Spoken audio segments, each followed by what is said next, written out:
মাহাদি ও শরীরকে নিঃশর্ত মুক্তি দিতে হবে। ওমর ফারুক সহ হেনস্থাকারী পুলিশ ও প্রশাসনের কর্মকর্তাদের বিরুদ্ধে তদন্ত কমিটি গঠন ও শাস্তিমূলক ব্যবস্থা গ্রহণ করতে হবে।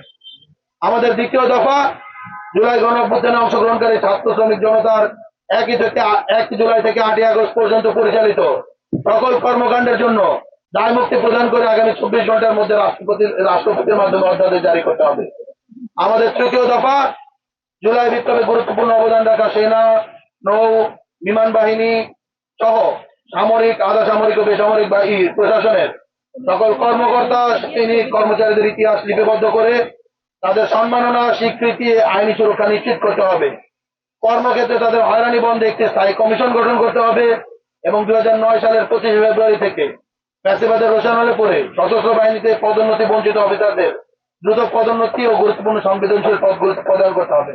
এই মুহূর্তে আমরা আমাদের কর্মসূচি ঘোষণা করছি। আগামীর কর্মসূচি জুলাই, আমাদের প্রথম কর্মসূচি হলো, আমরা ঘোষণা করেছিলাম, আরো একবার ঘোষণা করছি, আমাদের কার্যক্রম কিছুটা এগিয়েছে, আমরা একটু আপডেট দিতে চাই।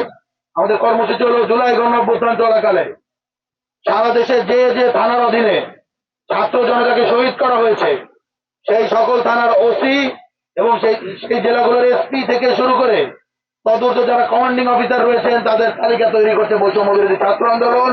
এই তালিকাটি আইসিটি ট্রাইব্যুনালে জমাপূর্বক মামলার সিদ্ধান্ত নিয়েছে বৈষম্য বিরোধী ছাত্র আন্দোলন। 2 নম্বর আমাদের যে কর্মসূচি যেটি চলমান রয়েছে সেটি হলো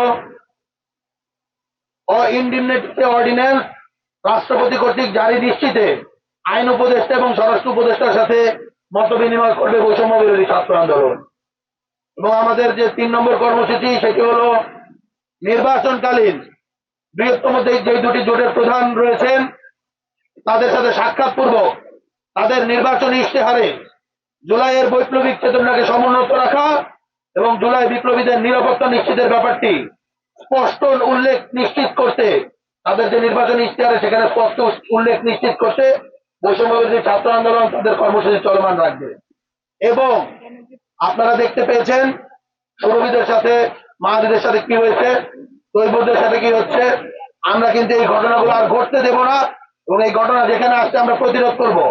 আজকের এই সংবাদ সম্মেলন থেকে আমরা বৈষম্য বিরোধী ছাত্র আন্দোলন যেভাবে জুলাইয়ে ফ্যাসিবাদ বিরোধী ছাত্র জনতার ভ্যানগার্ড হয়ে উঠেছিল, আবারও আমরা নতুন করে সকল জুলাই বিপ্লবীদেরকে, বৈষম্য বিরোধী ছাত্র আন্দোলন প্ল্যাটফর্মকে জুলাই বিপ্লবীদের ভ্যানগার্ড বলে ঘোষণা করছি।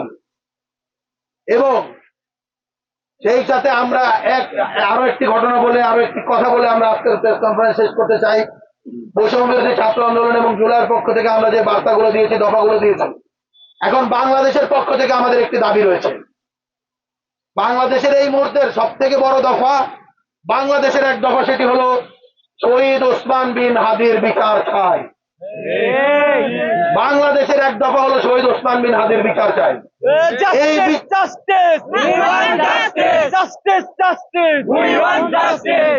অবিলম্বে শহীদ ওসমান বিন হাদির কে যারা খুন করেছে তাদের গ্রেফতার করতে হবে। যারা এর পেছনে কুশীলব রয়েছে আর সেগুলো জনসম্মুখে প্রকাশ করে তাদেরকে গ্রেফতার করে আইনি ব্যবস্থা নিতে হবে। এবং এই জায়গা থেকে বাংলাদেশের ছাত্র জনতা ছাড় দেবে না। যারা এই নির্বাচনে যাচ্ছেন, প্রত্যেকটা জায়গায় আমরা দেখি নির্বাচনী সকল নেতারা রয়েছেন, তারা যখন এলাকায় যান তাদের রিলস গুলোতে দেখতে পায়, তাদের নির্বাচনী প্রচারণায় দেখতে পায়, যখন জনগণের কাছে যান জনগণ জিজ্ঞেস করে হাদি হত্যার বিচারের অগ্রগতি কত দূর, তোমরা কি হাদি হত্যার বিচার করবে না? সুতরাং একটা কথা স্পষ্ট, হাদি হত্যার বিচার না করে যারা যারা নির্বাচনের মাঠে যাচ্ছেন বাংলাদেশের জনগণ কিন্তু আপনাদেরকে প্রত্যাখ্যান করবে। এই কথাটা আমরা আপনাদেরকে স্মরণ করে দিয়ে আজকে আমাদের প্রেস কনফারেন্স শেষ করছি। ইনকিলাব জিন্দাবাদ।